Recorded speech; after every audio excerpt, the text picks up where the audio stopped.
다 함께 부활주일 예배 사도신경으로 우리의 신앙을 고백하도록 하겠습니다. 전능하사 천지를 만드신 하나님 아버지를 내가 믿사오며 그 외아들 우리 주 예수 그리스도를 믿사오니 이는 성령으로 잉태하사 동정녀 마리아에게 나시고 본디오 빌라도에게 고난을 받으사 십자가에 못 박혀 죽으시고 장사한 지 사흘 만에 죽은 자 가운데서 다시 살아나시며 하늘에 오르사 전능하신 하나님 우편에 앉아 계시다가 저리로서 산자와 죽은 자를 심판하러 오시리라. 성령을 믿사오며 거룩한 공회와 성도가 서로 교통하는 것과 죄를 사하여 주시는 것과 몸이 다시 사는 것과 영원히 사는 것을 믿사옵나이다. 아멘. 할렐루야. 예수님 부활하셨습니다. 할렐루야. 아멘. 네, 그래요. 예수님께서 우리를 위해 죽으시고 3일 만에 부활하셨습니다. 그 부활하신 예수님을 우리가 힘차게 경배하며 그 부활하신 주님을 찬양하겠습니다. 함께 찬양합니다.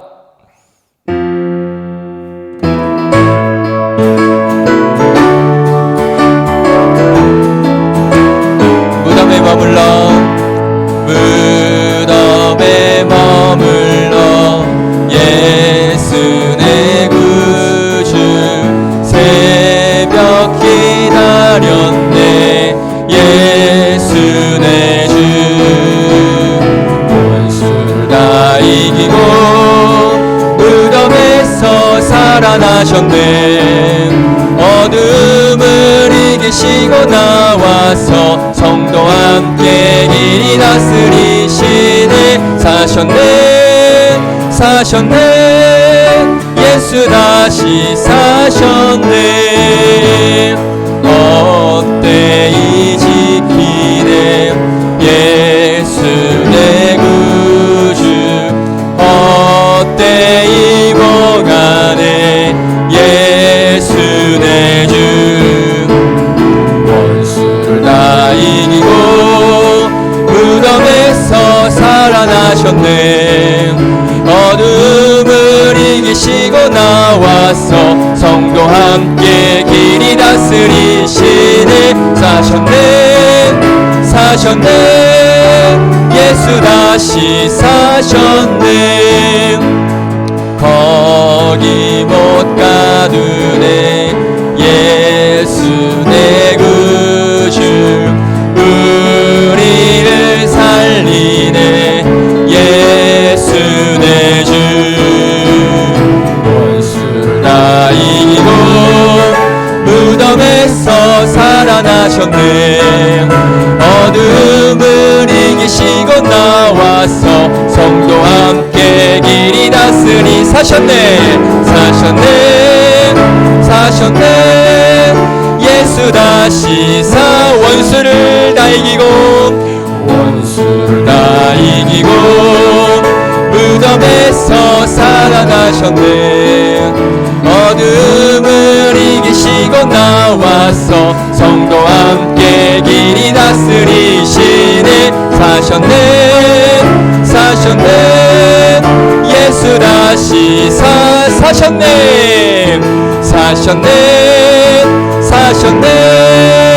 예수 다시 사셨네. 우리 다시 사신 예수님께 영광의 박수 올려드릴까요? 죽음이 이기시고 부활하신 다시 사신 그 주님을 찬양합니다. 아멘.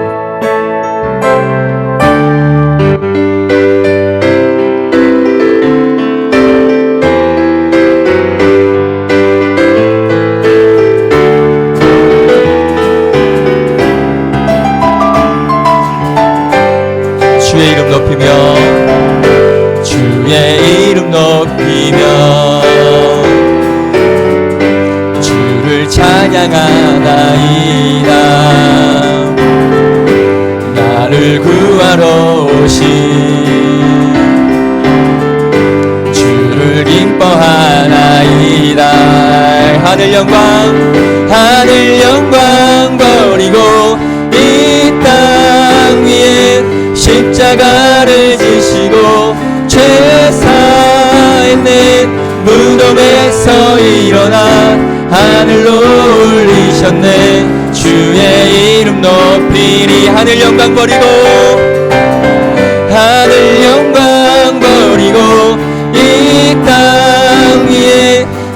십자가를 지시고 죄사했네. 무덤에서 일어나 하늘로 올리셨네. 주의 이름 높이니 함께 주의 이름 높이며 주의 이름 높이며 주를 찬양하나이다. 나를 구하러 오신 주를 기뻐하나이다. 하늘 영광 버리고 이 땅 위에 십자가를 지시고 죄사했네. 무덤에서 일어나 하늘로 올리셨네. 주의 이름 우리 한 번 더 주의 이름 높이며 주의 이름 높이며 주를 찬양하나이다. 나를 구하러 오신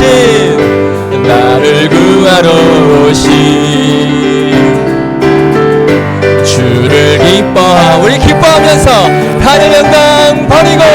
하늘 영광 버리고 이 땅 위에 십자가를 지시고 죄사했네. 무덤에서 일어나 하늘로 올리셨네. 주의 이름 높이니 하늘 영광 버리고 이 땅 위에 십자가를 지시고 죄사했네. 무덤에서 일어나 하늘로 올리셨네. 우리 목소리로 한번 찬양해 볼까요? 박수와 목소리로만. 하늘 영광 버리고 이 땅 위에 십자가를 지시고 죄사했네. 아멘. 무덤에서 일어나 하늘로 올리셨네. 주의 이름 높이니 하늘 영광 버리고 이 땅 위에 십자가를 지시고 죄사했네. 무덤에서 일어나 하늘로 올리셨네. 주의 이름 한 번 더 하늘 영광 마지막입니다. 하늘 영광 버리고 이 땅 위에 십자가를 지시고 죄사했네. 무덤에서 일어나 하늘로 올리셨네. 주의 이름 높이니 아멘. 무덤에서 일어나 하늘로 올라가신 그 주님, 다시 사신 그 주님을 찬양합니다. 할렐루야.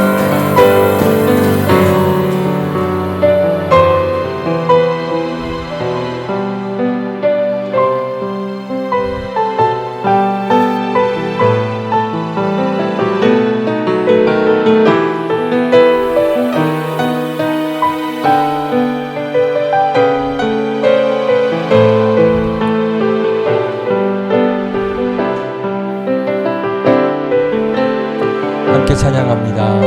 이 세상 가장 아름다운 이 세상 가장 아름다운 순종의 눈물 온 세상 다시 빛나게 한 생명의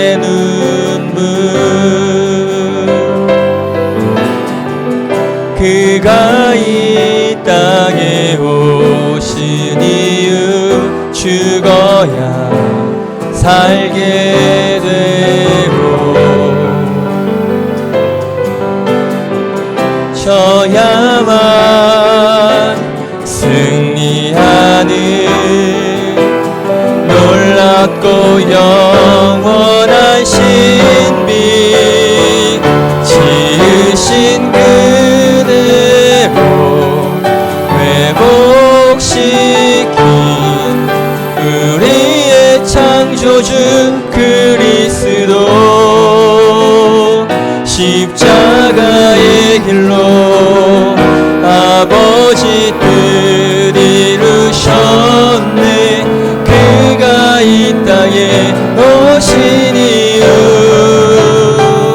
이제 우리에게 맡겨진 그 소망, 그 사랑, 그 생명 아름답고 눈부신 십자가의 길 우리가 이 땅에 살아갈 이유. 아멘. 이 세상 가장 아름다운, 이 세상 가장 아름다운 순종의 눈물 온 세상 다시 빛나게 한 생명의 눈물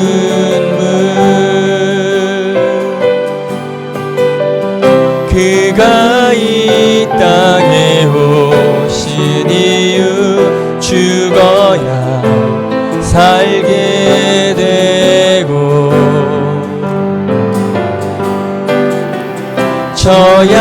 져야만 승리하는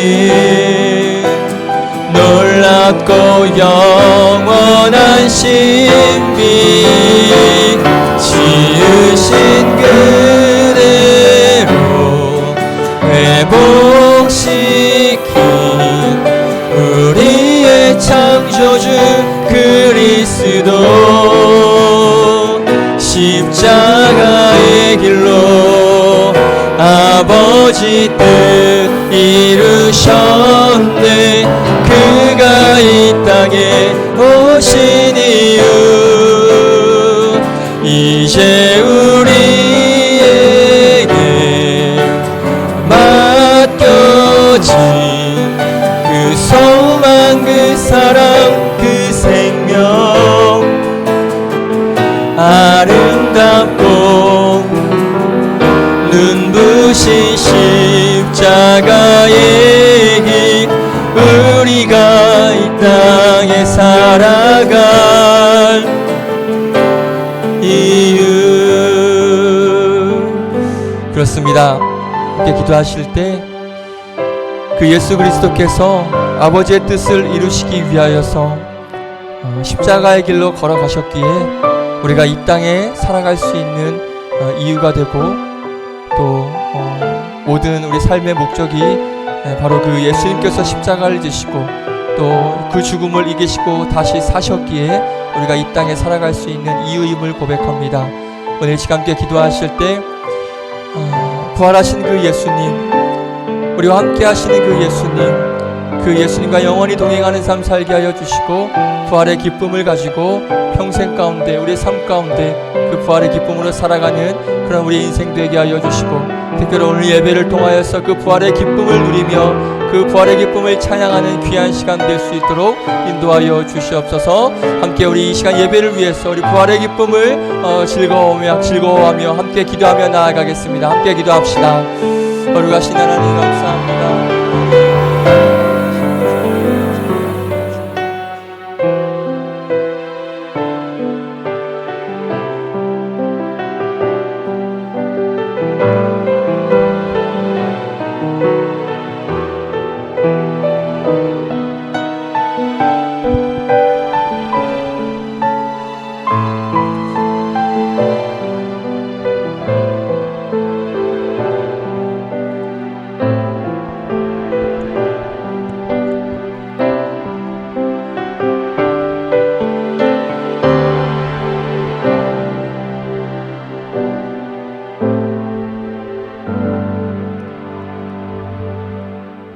함께 기도하겠습니다.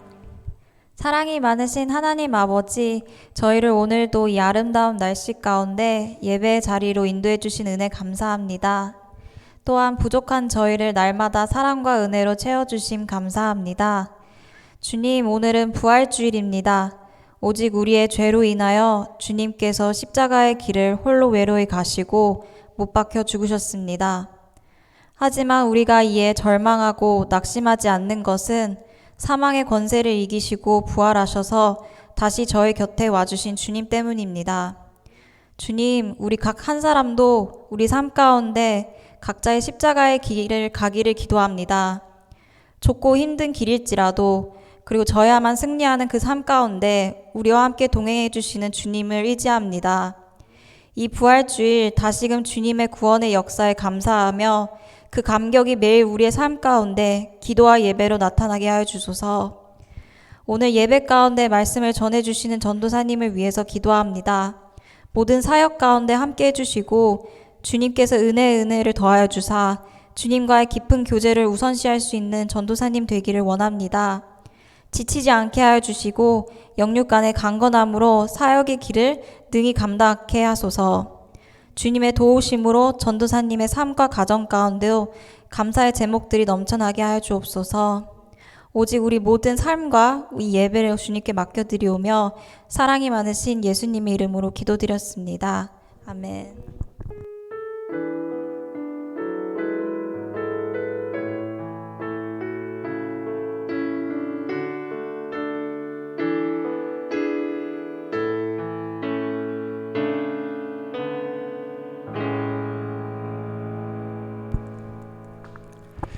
네, 기도 감사드립니다. 우리 하나님 말씀 보겠습니다. 마태복음 28장입니다. 마태복음 28장 5절부터 6절 2절 말씀 보겠습니다.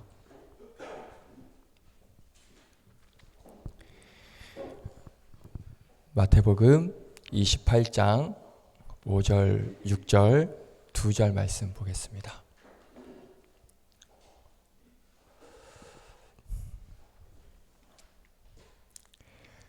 찾으셨죠? 네, 우리 같이 한 목소리로 읽도록 하겠습니다. 5절부터 읽겠습니다. 시작.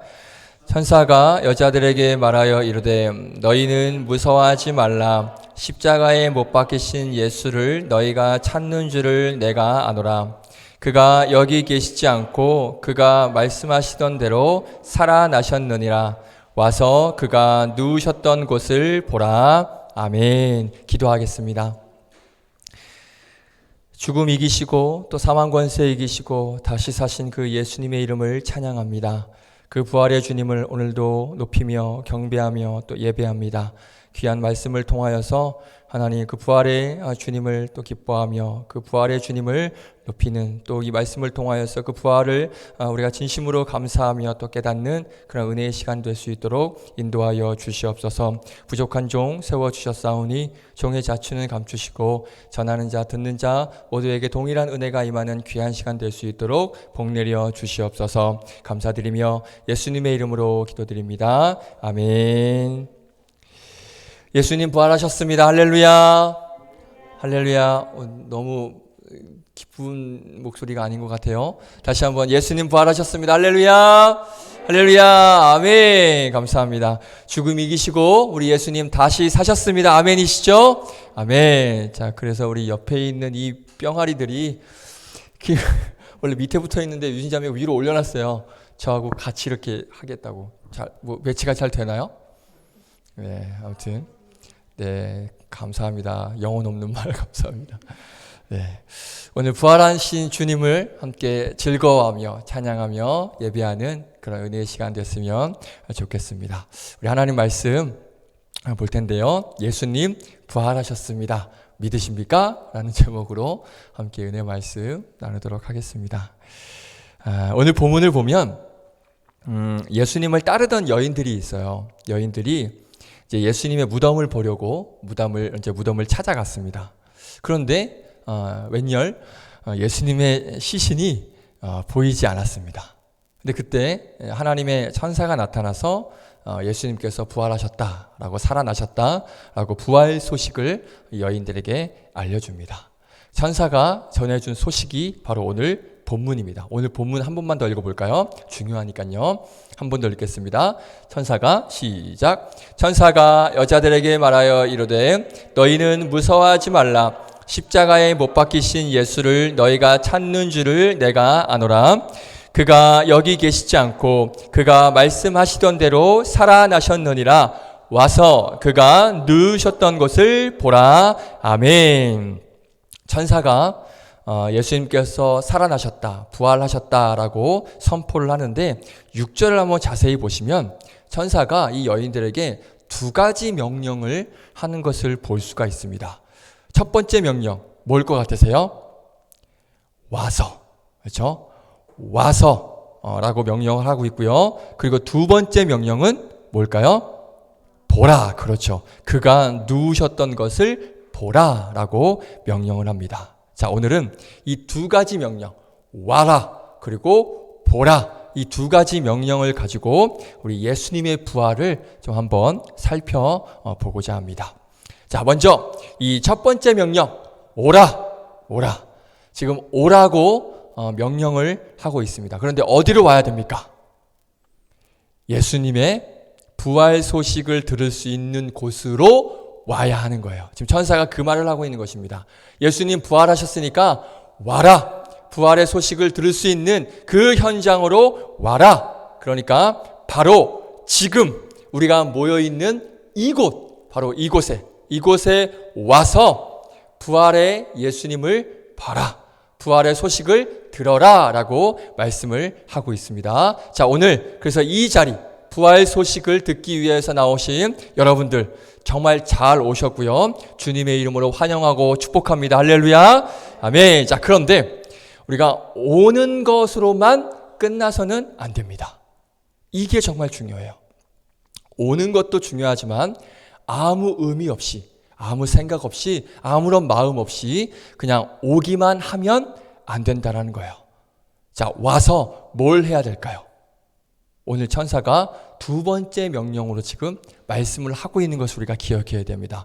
왔습니다. 오라 해서 우리가 왔습니다. 근데 오기만 하면 안 된다 말씀드렸죠? 뭘 해야 되냐고요?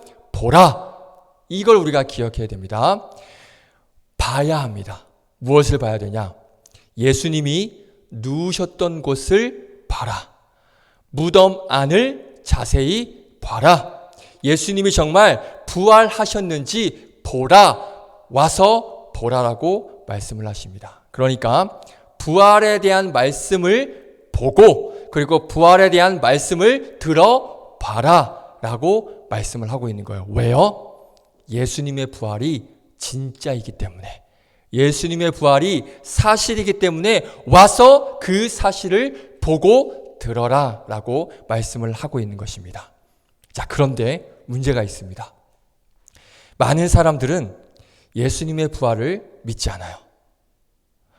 예수님의 부활이 거짓이라고 이야기합니다. 절대 일어나서도 안 되는 일이고 일어날 수도 없는 일이고 그거는 도저히 말이 안 되는 일이다. 너희들은 지금 소설을 믿고 있는 것이다 라고 그렇게 이야기를 합니다. 하지만 분명한 것은 예수님이 부활하신 사건은 역사적 사실입니다. 이것을 뭐라고 말합니까? 팩트라고 이야기합니다. 아멘이시죠? 예수님은 어떤 신화도 아니고요. 예수님의 부활은 설화, 신화 아닙니다. 결단코 역사적 사실이고 팩트라는 것입니다. 그래서 천사가 오늘 뭐라 그럽니까? 직접 와서 보라라고 말씀을 하고 계시는 거예요.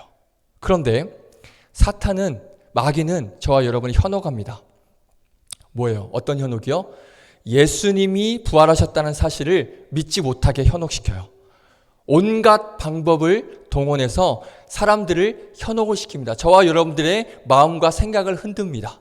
믿지 못하게 합니다. 거짓이라고 유혹을 합니다. 거짓말의 특징 중에 하나가 뭔지 아십니까? 거짓말은요, 말을 많이 하면 안 돼요. 맞나요? 거짓말은 말을 많이 하면 안 돼요. 자, 어떤 거짓을 꾸며냈어요. 어떤 알리바이를 만들었어요. 그러면 거기에 대해서 말을 많이 해서는 안 됩니다. 말을 많이 하면 할수록 허점이 결국 거짓이기 때문에 말을 많이 하면 할수록 거기에 대한 허점은 분명히 드러나게 되어 있습니다. 결국엔 불일치가 나타나게 된다는 거예요. 그래서 결국에는 그 거짓이 수면 위로 올라오게 되고 그 거짓은 드러나게 되어 있습니다. 그래서 말을 많이 하면 안 돼요. 그래서 여러분 만약에 거짓말을 하려면 말 많이 하지 마세요. 만약에 저한테도 거짓말 하려면 말 많이 하지 마세요. 그냥 단도직입적으로 한마디만 하시면 제가 더 이상 생각하지 않습니다. 근데 말 많이 하면 왜 이렇게 얘기하지? 이거 말이 안 맞는데? 결국 거짓이 뽀록 납니다. 말 많이 하지 마시기 바랍니다. 할렐루야. 자, 그런데 성경을 보면 뭐라고 말씀하냐면 들어봐. 와서 한번 들어봐. 할 얘기 진짜 많다라고 그렇게 말씀을 하고 계십니다. 요한복음을 보면요. 요한복음이 몇 장까지 있는지 아세요? 21장까지 있습니다. 20장까지 굉장히 길게 기록을 해놓고 21장 마지막에 뭐라고 하는지 아세요? 이 외에도 예수님이 하신 일이 너무나 많은데 이 일을 기록하려면 모두 모자르다? 이 세상, 온 세상에 다 기록을 해도 그 예수님의 그 기록을 할 수가 없다라고 말씀을 하십니다. 이게 우리 기독교이고 성경인 거예요. 자, 이렇게 말씀하는 자신감이 뭘까요? 무슨 자신감일까요? 우리는 진실을 말하고 있다라고 지금 말씀을 하는 거예요. 눈에 보이지 않지만, 손에 잡히는 것, 직접 눈에 보이는 것 없지만 우리는 절대의 진실을 지금 말하고 있으니까 와서 정확히 그 말씀을 보라, 그 말씀을 들어라 라고 우리에게 말씀을 하시는 것입니다. 자, 그래서 오늘 천사가 여인들에게 나타나서 무덤 속을 들여다보라 라고 말씀을 하는데, 우리도 그래서 오늘 이 부활의 말씀을, 오늘 천사가 말씀하신 이 말씀을 우리가 한번 자세히 한번 들여다보기를 원합니다. 자, 보면 오늘 본문을 보니까 여인들이 천사의 말을 듣고 무덤을 봤어요. 무덤을 봤는데 무덤 속에 지금 무엇이 있습니까? 정확히 말하면 뭐가 없죠? 뭐가 없습니까? 있어야 될 예수님의 시체가 없습니다. 이게 진짜 중요한 팩트입니다. 일단 부활을 믿든 안 믿든 일단 요건 일단 떠나서 첫 번째 확인되는 팩트는 뭐예요? 지금 무덤 속에 시체가 없어요. 이게 첫 번째 팩트입니다. 자, 그리고 두 번째 팩트. 십자가에 예수님이 달리실 때 죽음이 두려워서 다 도망갔던 사람들이 있습니다. 누굽니까? 예수님의 제자들이 다 도망갔죠. 자기 죽을까봐 다 도망갔습니다. 그런데 그런 도망갔던 제자들이 갑자기 나타나서 뭐라고 외칩니까?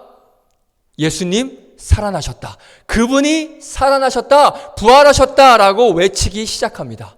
그리고 그들이 그 부활을 외치면서 더 이상 죽음을 두려워하지 않아요. 그전에는 죽을까봐 두려워 숨었는데 부활 이후에 예수님 살아나셨다 하면서 죽음을 두려워하지 않고 예수님의 부활을 증거합니다. 이것도 팩트예요. 일단 부활을 떠나서 믿든 안 믿든 그걸 떠나서 일단 두 가지 팩트. 무덤에 시체가 없고요. 제자가 바뀌었습니다. 제자들의 모습이 바뀌었어요. 그렇죠? 자기 목숨을 걸고 예수님의 부활을 선포합니다. 이 제자들이. 자, 그러니까 무덤에 시체가 없어졌고 제자들이 예수님의 부활을 지금 증거하는데, 그러면 정말로 예수님이 부활하신 걸까요? 부활하신 걸까요? 우리는 부활을 믿지만 부활을 믿지 않는 이 세상 사람들, 특별히 여러 성경을 연구하는 학자들, 또 여러 어떤 지식을 많이 갖고 있다라고 하는 그런 학자들이 이 두 가지 팩트, 무덤 속에 시체가 없고 제자들이 변했다라고 하는 이 팩트에 대해서 여러 가지 학설을 제기했습니다.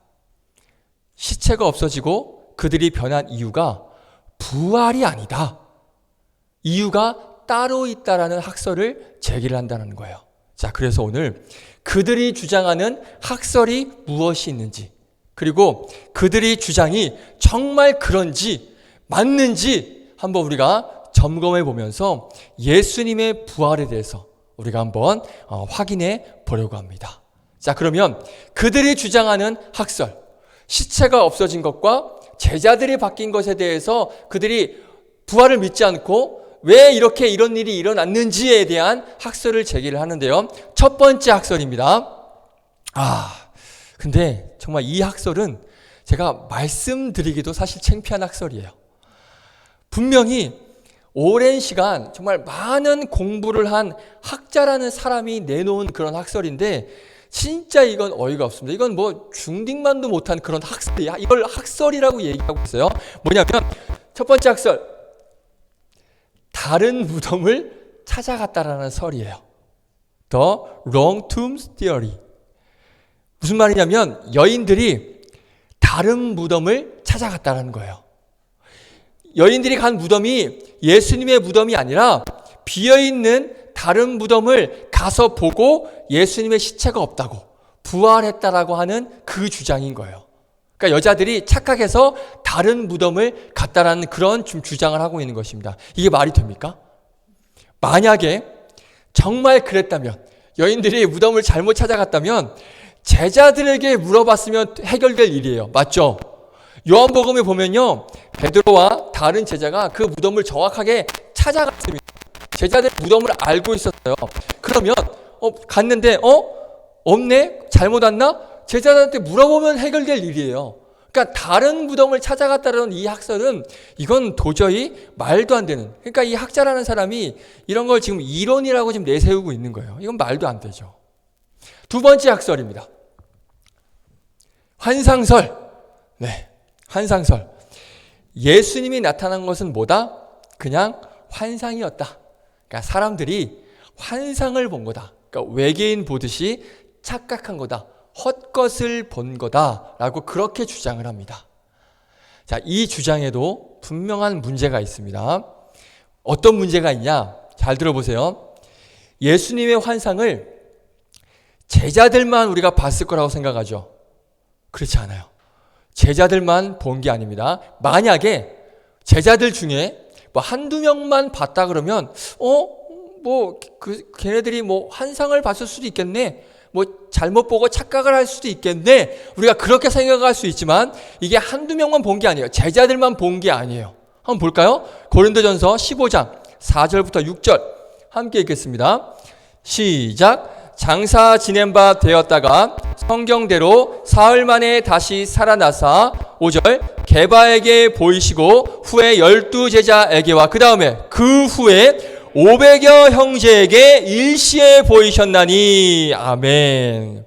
예수님을 본 사람, 예수님을 만난 사람이 몇 명이에요?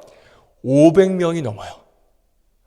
그리고 부활하신 예수님이 이 땅에 오셔서 며칠간 계셨는지 아십니까? 제가 이거 중고등부 애들한테 물어봤더니 한호가 4일이요 라고 자신 있게 얘기하고 있는데, 여러분들 웃는 이유가 뭐예요? 알고서 웃는 거예요? 예수님 부활하시고 며칠 이 땅에 계셨죠? 40일 40일 동안 이 땅에 큰일 났는데 40일 동안 이 땅에 계셨습니다. 자, 그러면 우리가 한번 이렇게 생각을 해볼게요. 환상을 봤다라고 하는데, 아니 어떻게 500명이 한꺼번에 똑같은 환상을 봅니까? 한 번은 볼 수 있다 쳐요. 그런데 어떻게 40일 동안 똑같은 환상을 계속 볼 수 있냐 이거죠. 제가 중고등부 아이들에도 물어봤어요. 어제 꿈 꿨지? 꾼 거 우리가 다 똑같이 꿨을까? 이렇게. 우리가 꿈을 꾸는데 똑같은 꿈을 40일 동안 여러분들이 계속 동시에 꿀 수 있을까요? 말이 안 되는, 이건 말이 안 되는 거예요. 어떻게 환상을 봤는데 500명이나 40일 동안 그 환상을 똑같이 볼 수 있냐는 것이죠. 자, 만약에 환상이 맞다고 쳐요. 환상이 맞다고 치면 그냥 가서 무덤 열고 시체 확인하면 될 일입니다. 그렇죠? 그러니까 이것도 말이 안 되는 거예요. 이 학설도. 자, 그래서 나온 이론이 있습니다. 이 첫 번째 이론, 두 번째, 이 말도 안 된다, 이 어이가 없다 하면서 이제 다음 나온 이론이 있는데, 이건 뭐냐면 세 번째, 기절설, 신실설, 이거예요. 실신설, 실신설, 신실이 아니라 실신설. 뭐냐면 예수님이 죽은 게 아니야. 죽은 게 아니라 잠시 기절했다가, 잠시 실신하셨다가 정신을 잃으셨다가 다시 깨어난 거다. 이걸 누가 얘기했냐면 19세기 독일의 이성주의자였던 칼 벤츄린이라는 사람이 만들어낸 이론이라고 자료를 찾아보니까 나와 있어요. 이 사람이 야, 예수님은 기절하신 겁니다. 예수님은 실신하신 겁니다. 라고 주장을 했다는 것입니다. 자, 왜냐하면 이 사람이 왜 이렇게 이론을 얘기하냐면 제가 앞에 말씀드린 이 두 이론이 자기가 봐도 말이 안 되거든요. 엄청 비웃었거든요. 그러면서 한 이 이론이 기절설이에요. 그래서 예수님이 탈진과 그리고 과다출혈로 잠시 기절했다가 다시 깨어났다. 이 주장이에요.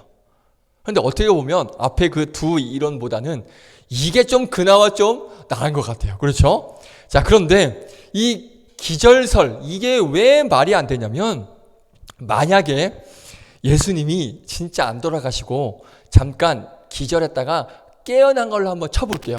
정말 깨어난 걸로 한번 쳐보고, 자, 보세요. 예수님이 십자가에서 어떤 고통을 당하셨습니까? 그냥 십자가 세워놓고 그냥 들어 올려서 그냥 딱 묶었습니까? 그러고 끝났습니까? 아니에요. 자, 먼저 십자가 지러 가시기 전에 얼굴을요, 수도 없이 맞으셨어요. 군인들이 조롱한다고 뺨 때리고 얼굴 주먹으로 때리고, 아까 오늘 담임 목사님도 말씀하셨어요. 우리 오전 예배 때 막 수염도 뽑고 막 엄청나게 때리고 괴롭혔습니다. 이것뿐만 아닙니다. 채찍으로 수없이 많이 맞으셨어요. 이 십자가 형벌이라는 게 인간들이 당할 수 있는 형벌 중에 가장 극악무도한 형벌이거든요. 가장 최악의 형벌이에요. 그러니까 고스란히 십자가를 지게 하지 않습니다. 십자가 지기 전이 더 힘들다고 보시면 돼요. 엄청나게 때립니다. 특히 예수님 채찍으로 엄청나게 많이 맞으셨어요. 그런데 우리가 알고 있는 생각하는 채찍은 어떤 채찍이에요? 그냥 가죽 채찍, 때리면 아야 따가운 정도로 생각하는데 예수님 맞은 채찍은 그런 채찍이 아닙니다. 알고 계세요? 어떤 채찍인지 한번 보여드릴까요? 이렇게 생겼어요. 끝에 보면 끈은 가죽이고요. 끝에 뭐가 달렸습니까? 날카로운 뼈 조각이 달렸고요. 그리고 쇠덩이, 노수로 만든 쇠덩이가 달렸습니다. 그래서 패션 오브 크라이스트 본 청년들은 알 거예요. 그 군인들이 채찍을 떼고 나서 뗄 때 예수님 어떻게 돼요? 살점이 떨어져 나갑니다. 살점이 떨어져 나가서 뼈가 드러나는, 채찍 한번 맞을 때마다 그런 고통을 당하게 돼요. 그러니까 채찍을 수도 없이 맞으신 예수님, 얼굴을 수도 없이 맞으신 예수님, 몸 상태가 어떠셨을까요? 이런 모습이셨겠죠. 안 나오나요? 네, 저런 모습이셨을 거예요. 다음 사진. 네, 저게 예수님의 십자가 지시기 전의 모습입니다. 거의 죽기 일보 직전입니다. 딱 죽기 전까지 때리고 그 다음에 십자가에 못 박아요. 왜 그런지 아세요? 못 박을 때 저항하거든요. 너무 아프니까 막 저항을 해요. 그러니까 아예 저항을 할 수 없을 만큼의 죽도록 때리고 나서 그 다음에 아무런 힘도 없고 아무런 저항할 그런 기운도 없을 때 못을 박아요. 그게 십자가형입니다. 자, 예수님의 상태는요, 지금 보시면 뭐라고 말할 수 없는, 정말 눈 뜨고 볼 수 없는 온몸이 다 찢긴 그런 상태입니다. 자, 저런 상태에서 예수님께서 가시관을 쓰시고요. 그리고 양손과 발에 뭐가 박혔죠? 못이 박혔는데 우리가 생각하는 이런 못 아닙니다. 대못. 18cm라고 하는 학자도 있고요. 30cm라고 하는 학자도 있습니다. 아무튼 대못을 박았고요. 그리고 옆구리에는 무엇이 찔렸죠? 창으로 찔렸습니다. 그냥 칼로 살짝 찌른 게 아니에요. 창으로 찔려서 여기가 다 뚫려지시고 물과 피가 다 흘러나왔다고 말씀하고 있습니다. 그런 예수님이 정말 운 좋게 안 죽었어요. 만약에 안 죽었어요. 그래서 안 죽어서 무덤에 있다가 몰래 무덤을 빠져나왔다라고 칩시다. 깨서 빠져나왔어요. 자, 그런데 이것부터가 지금 말이 안 되는 거예요. 보세요. 지금 무덤 앞에 누가 지키고 있죠? 누가 지키고 있어요? 무덤 앞에 로마 군인들, 경비병들이 지키고 있습니다. 그리고 예수님이 묻히신 무덤이 어떤 무덤인지 우리가 봐야 됩니다. 어떤 무덤인지 아세요? 우리나라 무덤하고는 완전 다릅니다. 한번 보여드릴게요. 저렇게 생겼습니다. 예수님이 저곳에 묻히셨습니다. 동굴 같은 곳에 안에 예수님 시체를 넣어놓고요. 그 다음에 뭘로 입구를 막아요? 저 큰 돌문으로 입구를 막습니다. 자, 그러면 예수님이 옆구리에 창 찔리시고 손과 발에 못 박히시고 살점이 다 떨어져 나갔어요.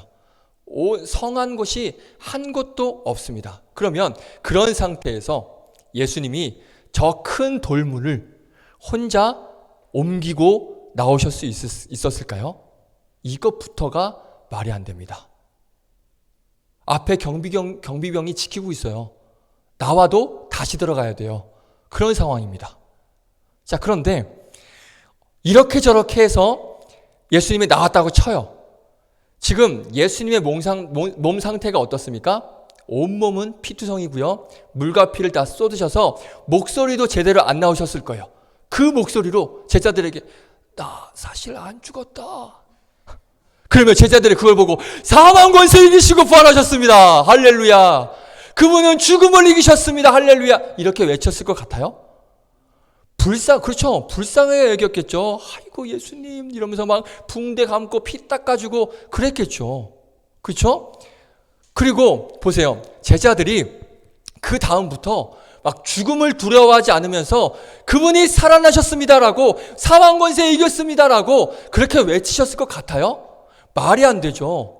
막 다 죽어가기 일보 직전 기절했다가 깨어나신 분 놓고 사망 권세 이기셨습니다. 여러분 예수님 부활하셨습니다. 이렇게 증언하실 수 있냐는 거죠. 제자들이 바보가 아니고서는 그렇게 할 수가 없습니다. 이건 말이 안 되는 거예요.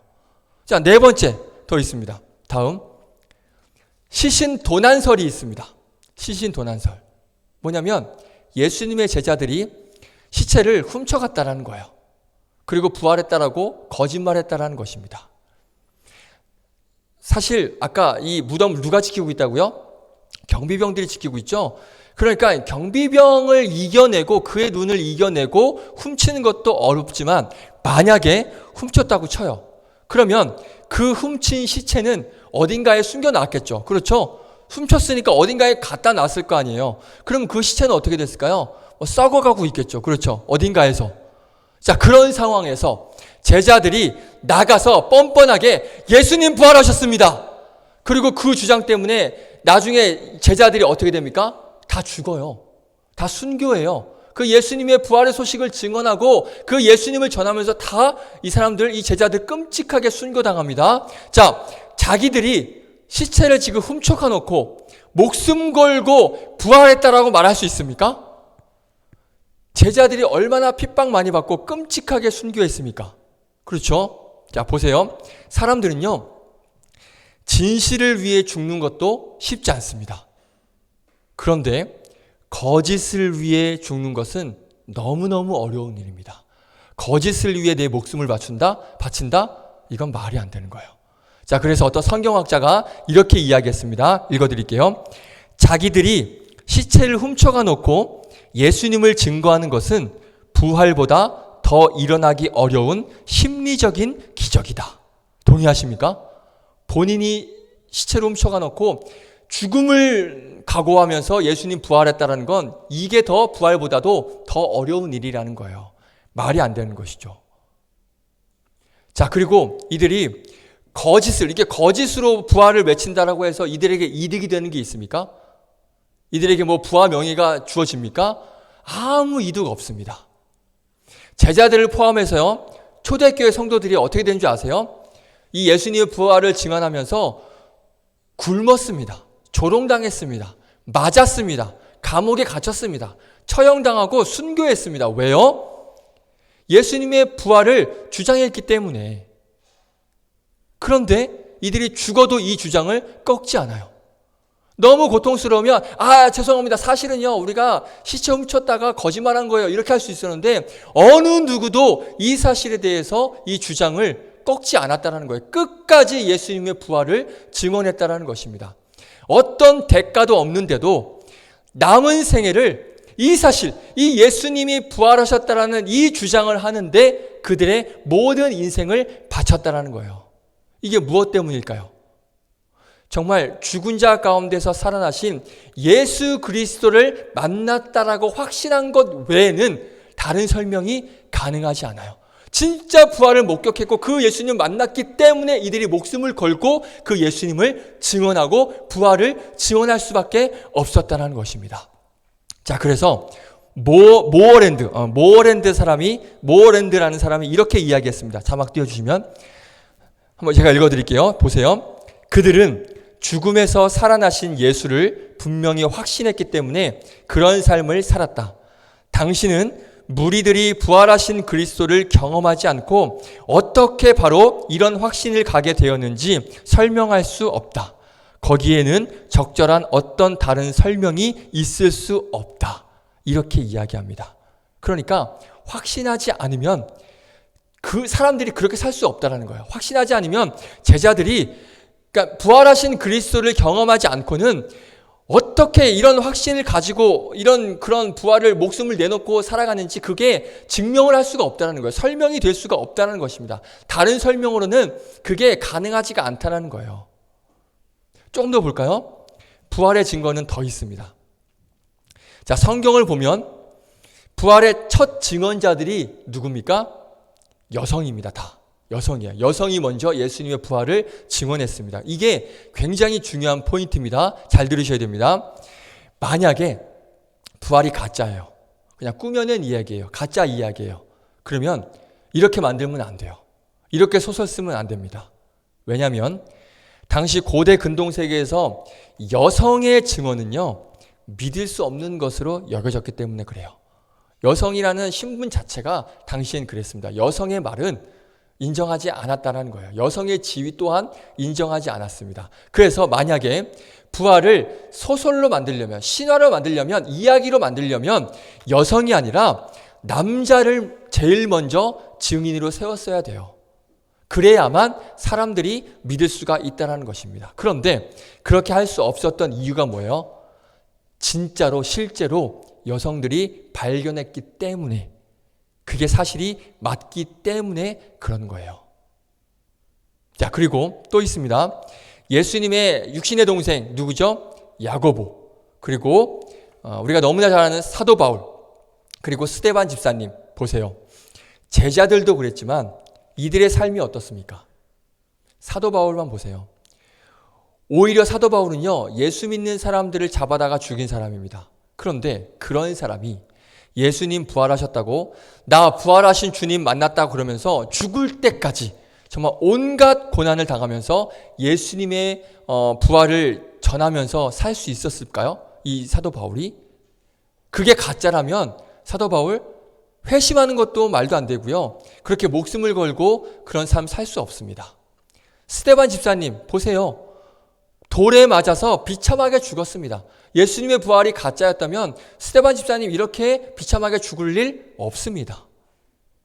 그리고 또 우리 기독교는요, 단 한순간도, 성경 어딜 봐도요, 단 한순간도 예수님의 무덤을 순례의 장소로 삼은 적이 절대 없습니다.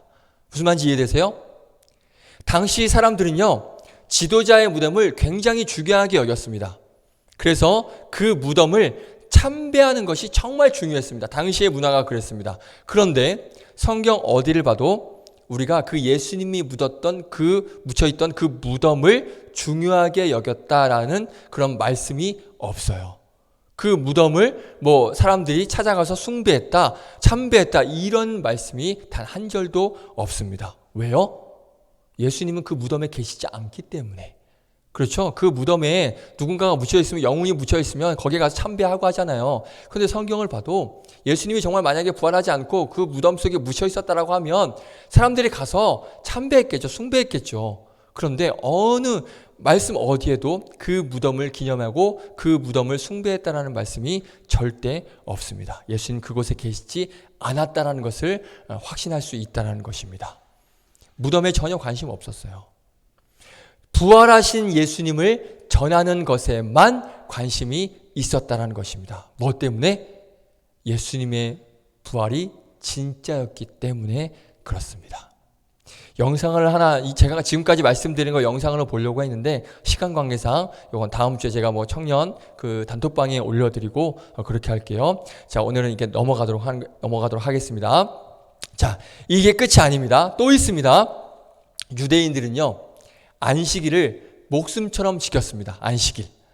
그런데 갑자기 예수가 부활했다라고 주장하는 사람들이 그렇게 목숨처럼 여기던 안식일보다 어느 날을 지킵니까? 예수님께서 부활하신 날, The Lord's Day. 그렇죠? 주님의 날을 더 중요하게 여기기 시작했습니다. 원래 안식일이 무슨 요일이에요? 토요일. 그렇죠. 토요일입니다. 그래서 유대인들은 토요일 날 안식일을 지켰습니다. 근데 우리는 지금 토요일 날 와서 예배 드리나요? 아니죠. 주일 날. 이 주일이 어떤 날이에요? 예수님 부활하신 날. 그렇죠. 예수님 부활이 없었다면 우리는 안식일 지켰을 거예요. 하지만 예수님 부활이 확실하기 때문에 우리는 그 부활하신 주님을 기념하고 찬양하고 높이기 위하여서 이 시간, 이 주일에 주님의 날에 모여서 우리가 함께 예배하는 거예요. 자, 프랭크 모리슨이라는 사람이 있습니다. 이 사람도 예수님 정말 부활했을까? 의심했습니다. 그래서 이 사실을 10년 동안 파헤쳤다 그래요. 그리고 책을 썼습니다. 어떤 책인지 아세요? 한번 보여드릴게요. 누가 돌을 옮겼는가? 이름 들어보셨죠? 그렇죠? Who moved the stone? 그렇죠? 누가 돌을 옮겼는가? 자, 이 프랭크 모리스라는 분이 10년을 관찰합니다. 10년을 조사합니다. 그리고 이렇게 말합니다.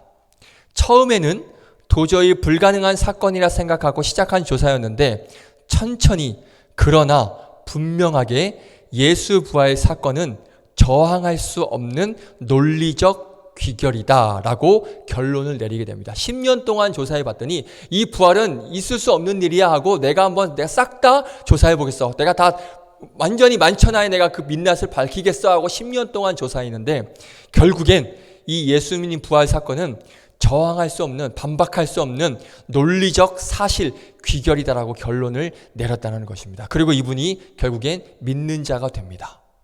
그리고 또 한 사람 소개하겠습니다. 이분 너무나 유명하신 분이에요. 리 스트로벨 아세요? 리 스트로벨 들어보셨습니까?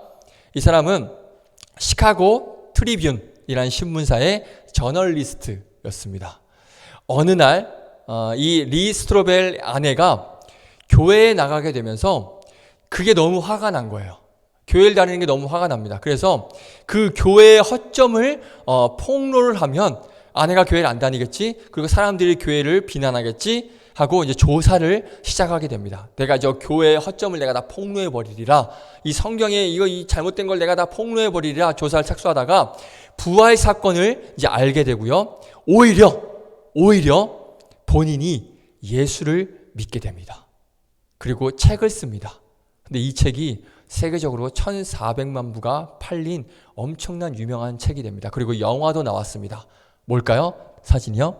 네, 예수는 역사다. 들어보셨어요? 이 영화 있습니다. 이거 나중에 한번 기회 있으면 같이 한번 봤으면 좋겠습니다. 수련회 가서나 예수는 역사다. 이 되게 재미있는 영화예요. 방금 이 실화를 바탕으로 만든 그런 영화입니다. 자, 이분 어떻게 됐을까요? 목사님 되셨습니다. 목사님 되셔서 열심히 부활의 예수님을 증거하고 있어요. 자기가 부활이 가짜고 교회가 가짜라는 것을 어떻게든지 파헤치려고 조사를 했는데 결국엔 이거는 반박할 수 없는 거다. 이거는 믿지 않으면 안 된다. 오히려 예수를 믿게 되고 그 예수를 증거하는 사람으로 삶이 바뀌게 됐다는 것입니다. 마지막으로 한 사람 더 소개할게요. 찰스 콜슨이라는 사람이 있습니다. 자, 이 사람은 누구냐면 미국의 그 닉슨 대통령 아시죠? 닉슨 대통령의 법률 보좌관입니다. 1972년 미국에서 무슨 일이 있었냐면 엄청난 큰 사건이 터집니다. 뭐냐면 이 공화당 행정부가 민주당, 미국은 민주당과 공화당, 우리나라 민주당과 그 국힘이 있는 것처럼 민주당과 공화당이 있는데 이 공화당 정부가 이 민주당 당사 건물에 비밀 도청 장치를 설치합니다. 그런데 이 사실이 들통이 났어요. 알려졌어요. 그래서 엄청나게 나라가 시끄러워집니다. 그런데 닉슨 대통령이 과연 이 사실을 알고 있었느냐 몰랐느냐 이게 지금 쟁점으로 떠오릅니다. 그런데 알고 있었을까요 몰랐을까요? 알고 있었어요. 이 대통령은. 자, 근데 그 주변에 있는 참모진들, 그 대통령을 보좌하는 사람들이 이 닉슨 대통령을 우리가 보호해야 된다. 보호하기 위해서 당시 이 찰스 콜슨과 이 법무팀이 대통령을 보호하게 하는 완벽한 알리바이를 만듭니다. 그러니까 닉슨 대통령은 알 수가 없었다. 이거 우리가 한 거다. 대통령은 몰랐다. 그래서 대통령을 보호하기 위해서 알리바이를 만들어요. 그 똑똑한 사람들이 모여서 대통령은 절대 모르고 있었다라고 알리바이를 만드는데, 그 사람들, 정말 학식이 있고 똑똑한 사람들이, 모든 분야에서 다 월등한 사람들이 모여서 만든 그 알리바이 어땠을까요? 완벽했겠죠. 얼마나 완벽한 알리바이를 만들었을까요? 그렇죠. 그런데 제가 아까 말씀드렸죠. 설교 초두에 거짓은 어떻게 된다고요? 말을 많이 하면 어떻게 된다? 결국 그렇죠. 들통나요. 허점이 드러나게 되어 있습니다. 자, 그래서 이 똑똑하다라고 하는 이 수많은 사람들이 모여서 완벽하게 세운 이 알리바이가 고작 18일 만에 드러납니다. 18일 버티고 무너져요. 왜요? 그들이 지키려고 했던 게 뭐예요? 거짓이었기 때문에. 거짓이었으니까 당연히 그 허점은 드러나고요. 그 진실은 드러나게 돼 있다는 것입니다. 자, 그래서 결국 이 닉슨 대통령, 우리가 잘 알고 있죠? 하야했습니다. 기억나죠? 아시죠? 1974년도에 대통령직에서 하야합니다. 그리고 그 책임자로 있던, 이걸 주동했던 그 찰스 콜슨, 이 사람 감옥에 갇히게 되고요. 그리고 감옥에 갇히는 순간 그 성경을 접하게 되면서 그에게 이런 깨달음이 임했다라고 합니다. 뭐냐면, 우리처럼 머리 좋고 정말 법을 철저하게 아는 사람들이 그 대통령 한 사람을 지키기 위해서 정말 수도 없이 노력을 했는데, 결국 거짓이었기 때문에 며칠 만에 무너졌다? 18일 만에 무너졌는데, 가만히 보니까 예수님께서 부활하셨다라고 하는 이 주장은 얼마 동안 무너지지 않아요, 지금? 2000년이 넘는 시간 동안 무너지지 않고 있다는 거예요. 어느 누구도 이 예수님의 부활이 가짜라고 증명한 사람이 한 사람도 없습니다. 2000년의 시간 동안. 심지어는요, 이 부활을 증언하는 사람들 보니까요, 우리처럼 똑똑한 사람들, 그러니까 이 사람이 하는 말이에요. 당시에 부활을 증언한 사람을 보니까 우리처럼 많이 배운 사람도 아니에요. 똑똑한 사람도 아니에요. 만약에 그들이 말하는 그 부활이 거짓이라면 진작 깨졌어도 깨졌어야 될 일인데, 지난 2000년간 이 주장이, 이 사실이 깨지지 않았다는 말은 사실이 아니고서는 도저히 설명할 수가 없다는 것을 이 찰스 콜슨이 깨닫게 됩니다. 그리고 나서 이 성경은, 이 부활은 진짜다 하고 예수님을 영접을 합니다. 그리고 이분도 이후에 목사가 됩니다. 이분입니다. 사진 보여드릴게요. 네. 그래서 책을 씁니다. 백악관에서 감옥까지.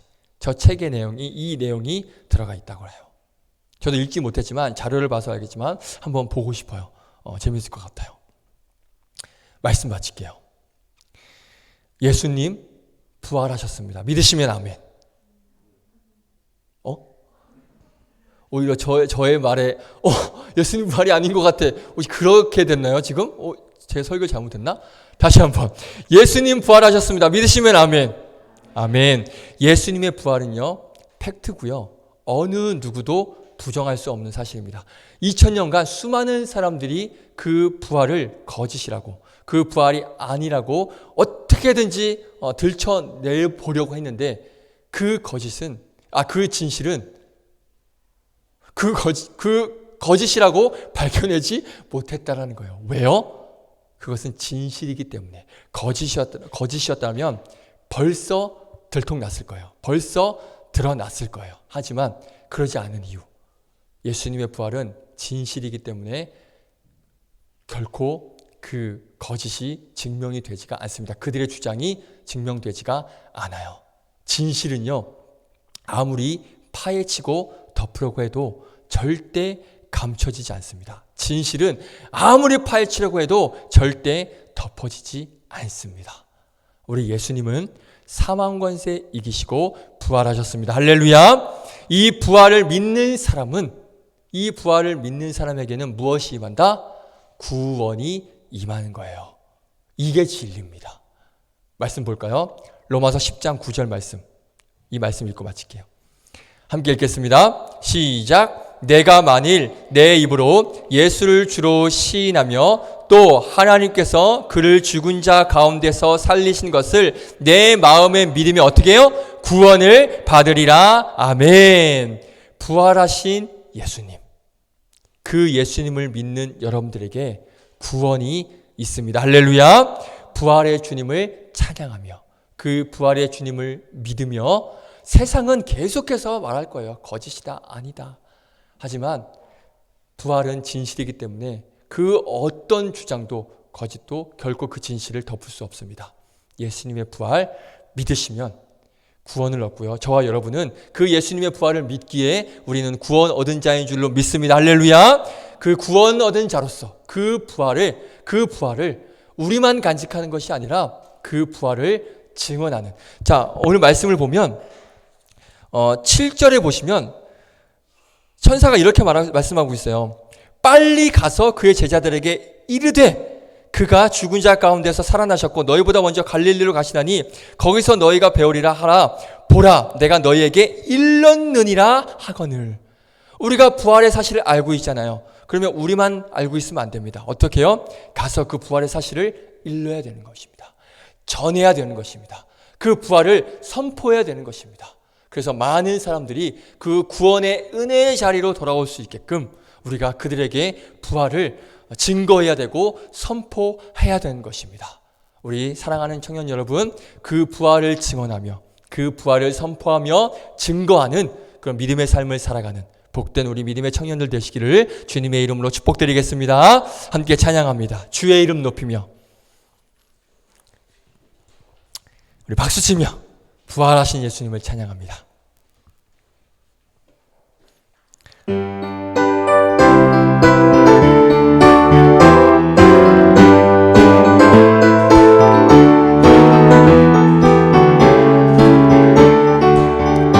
주의 이름 높이며 주의 이름 높이며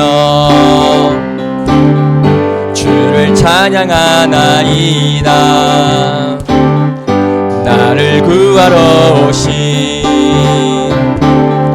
주님 기뻐하. 자, 우리 주님 어떻게 하셨습니까? 하늘 영광 버리고 이 땅 위에 십자가를 지시고 죄사의 내 무덤에서 일어나 하늘로 올리셨네. 주의 이름 높이리. 한 번 더 주의 이름 높이며 주의 이름 높이며 주를 찬양하나이다.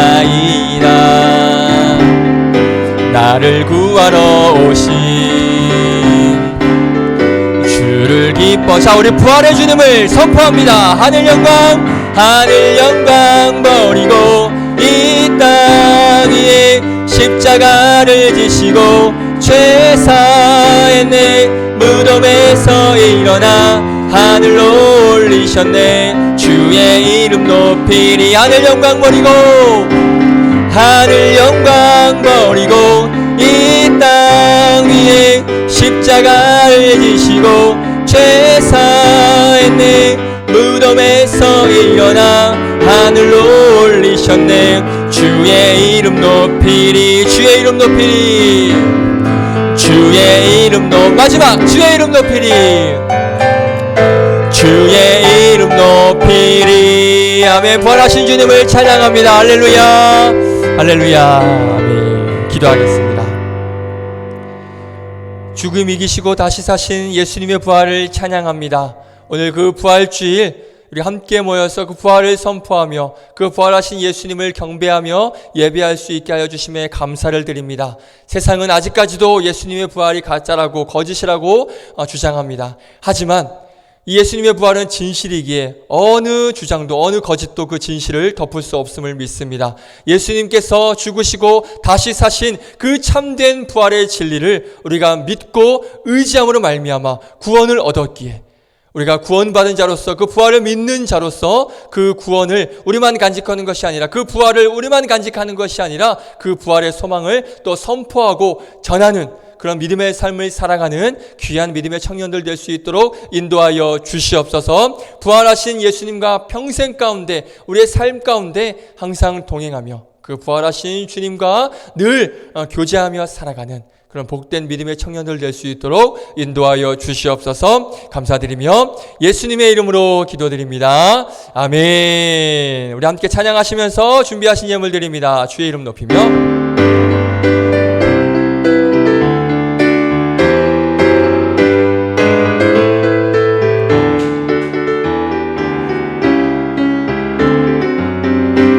주의 이름 높이며 주의 이름 높이며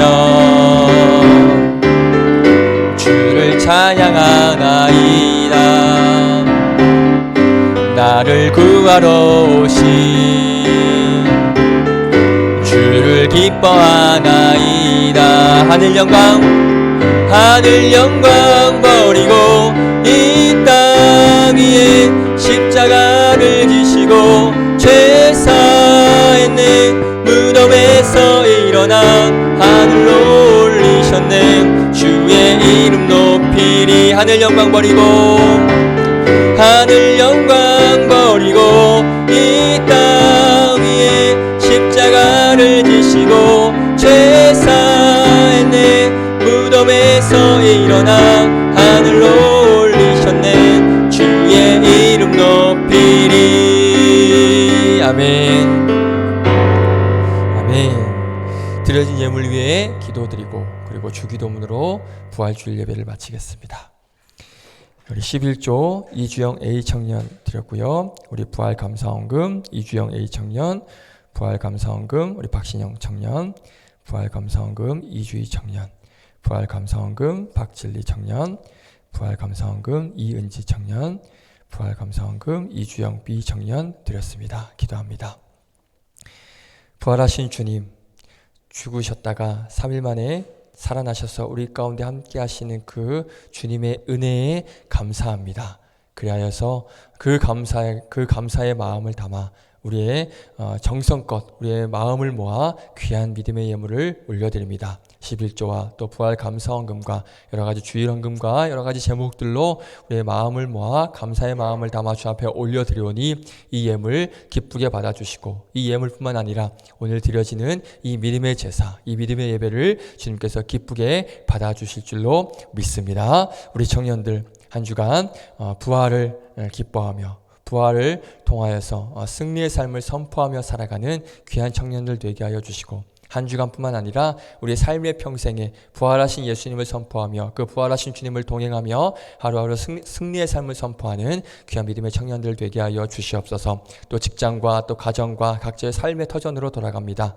그곳에 가서도 각자의 맡겨진 일들을 감당할 때 힘들지 않고 피곤치 않고 넉넉히 그 모든 일들 감당해낼 수 있도록 인도하여 주시고 부활의 증인으로서 빛과 소금의 역할을 감당하며 내가 처해 있는 곳에서 그 부활을 증언하며 그 살아계신 예수님을 증언하는 그런 삶을 살아가는 복된 믿음의 청년들 되게 하여 주시고 특별히 영육 간의 강건함으로 건강한 모습으로 하나님 다음 주에 또 함께 만나 예배할 수 있도록 인도하여 주시고 일교차가 큽니다. 아침 저녁으로 추운 날씨 또 환절기 감기 걸리지 않도록 우리 청년들 건강 지켜주셔서 늘 건강한 모습으로 맡겨주신 사명과 또 예배자로서의 삶을 은혜 가운데 잘 감당해내는 믿음의 청년들 될 수 있도록 인도하여 주시옵소서. 그렇게 인도하실 우리 구주 예수 그리스도의 이름으로 기도드립니다. 아멘. 주기도문으로 마칩니다. 하늘에 계신 우리 아버지여, 이름이 거룩히 여김을 받으시오며 나라의 마옵시며 뜻이 하늘에서 이루어진 것 같이 땅에서도 이루어지이다. 오늘날 우리에게 일용할 양식을 주옵시고 우리가 우리에게 죄 지은 자를 사하여 준 것 같이 우리의 죄를 사하여 주옵시고 우리를 시험에 들게 하지 마옵시고 다만 악에서 구하옵소서. 대개 나라와 권세와 영광이 아버지께 영원히 있사옵나이다. 아멘. 다 함께 일어나셔서 찬양드립니다.